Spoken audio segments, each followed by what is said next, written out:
Today let's tackle a new subject, the inner product or dot product between two vectors. You find here the definition of this operation. So you have a vector u and a vector v here, and we want to compute the inner product between both. How do we do this calculation? Well, u dot with v is a number here, this is a number, but what number is this?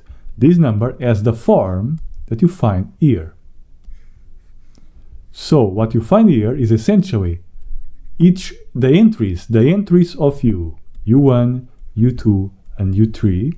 Essentially, u is a vector in three-dimensional space in R3. It has three components. And v is also a vector in R3. It has three components, v1, v2, and v3. So if you have these two vectors, u and v, in three dimensions, you have its components, well, you just multiply the corresponding components. So you multiply the components u1 and v1, which are along the first basis vector, plus the components along the second basis vector, and finally the components along the third basis vector. I should point this out, which is very important.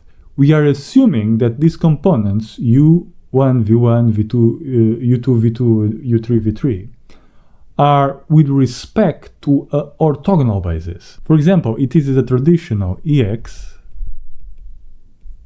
ey, and ez. So you have these three vectors, they all make 90 degrees with each other, and moreover, they all have length 1. So if you have a basis like this, and you have a vectors u and v written with respect to this basis, then the dot product is computed as shown here. Just multiply the components that you have. However, there is another way. There is another way in which we can compute the inner product between two vectors. For example, you can get the length of both here, the length of both, so the length of u and the length of v here, and you get the cosine of the angle between the two vectors, the u and v. So let me draw a picture. So you have here, if you have here the u and you have here the v, well, the angle here, theta, is this angle. So you just compute the cosine of this angle. So this is what it means, essentially. I want you to get the idea.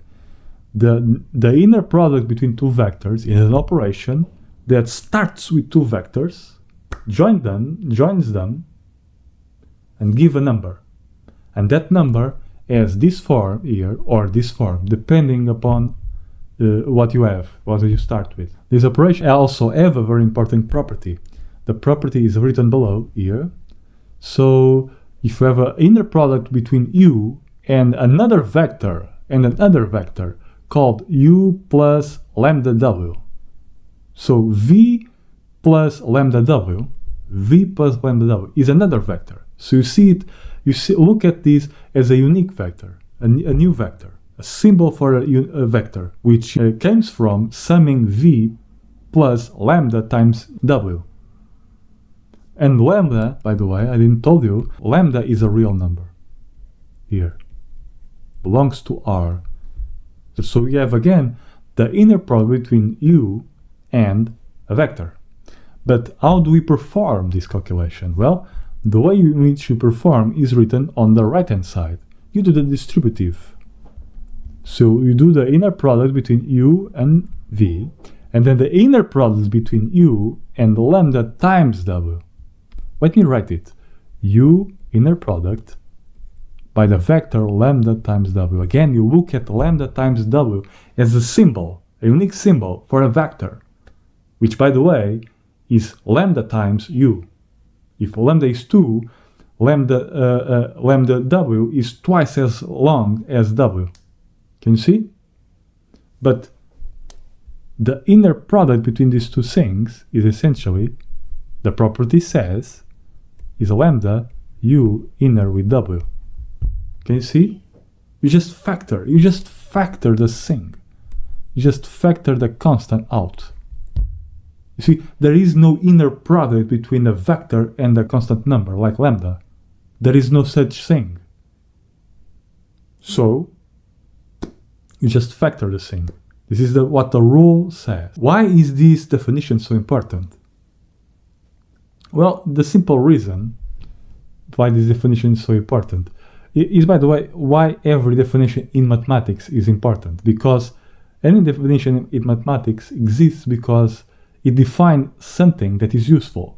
It's like in the dictionary. We define words, what the words mean, well, because they appear many times.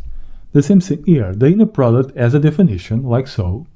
And I wonder why this definition? Well, the answer is that this calculation that you find here or here appears many times. Well, where does this kind of operation like this or like that shows up? Where? Well, first, it's useful to define lines, planes, spheres, for example, or circles. When you want to define those sets of points, well, the inner product is important. Where does the inner product also shows up? Well, when you want to gather information from the vectors, when to gather geometrical information about the vectors, the inner product, this calculation, appears many times during this process. And much more. There are other situations in which we are going to see this. Now, let's see some examples of such things.